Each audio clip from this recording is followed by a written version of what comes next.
पाव किलो खवा घेतला आहे.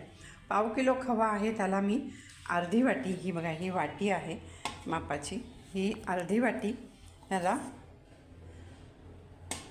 ही अर्धी वाटी मी रवा घेतला आहे. साधा रवा जो आपण उपम्याला शिऱ्याला वापरतो तो रवा घेतलेला आहे. आता हा रवा मी दुधात भिजवणार आहे, म्हणजे ह्याच्यात दूध घालत भिजवणार आहे. पण दूध एकदम फ्रीजमधलं थंडगार घ्यायचं नाही, नॉर्मल दूध घेऊन त्याच्यात भिजवायचा. आता मी हा रवा आधी भिजवून घेते आणि मग तो अर्धा तास झाकून ठेवायचा आहे रवा आपल्याला, आणि मग खवा आणि रवा मिक्स करायचं आहे. फुलला आहे आता. आता काय करायचं की हा जो खवा आहे, हा खवा आणि रवा छान मळून घ्यायचा आहे. तर खवा मी आधी ह्याच्यात काढते आणि इतकं छान मळायचं ना की रवा त्यात मिक्स झाला पाहिजे पूर्ण वेळ. आता हे साखर आणि पाणी हे जे पाक करायचं आहे ते मी गॅसवर ठेवलेलं आहे.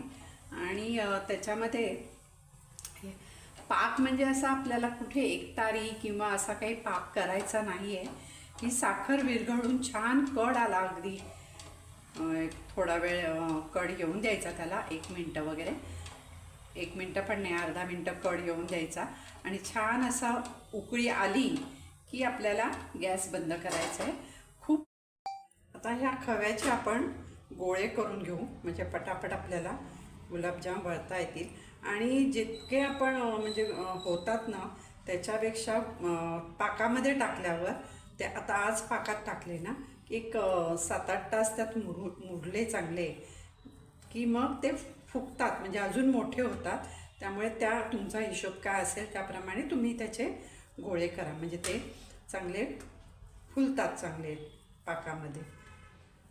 तर आता हे असे गोळे करून आपण तळून घेऊया. आता हे छान झालेले आहेत आपले, हे आता आपण काढून घेऊ. थोडासा रंग असा लालसर केला ना की मग ते दिसायला पण छान दिसतात.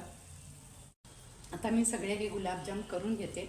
आता एक घाणा पहिला झाला की दुसरा होईपर्यंत, म्हणजे दुसरा आपण करतोय तिथपर्यंत मग हे गार होतात. मग हे आपण आता पाकात टाकू शकतो. आता हे पाकात टाकायचे. हे बघा आपले छान आता गुलाबजाम तयार आहेत.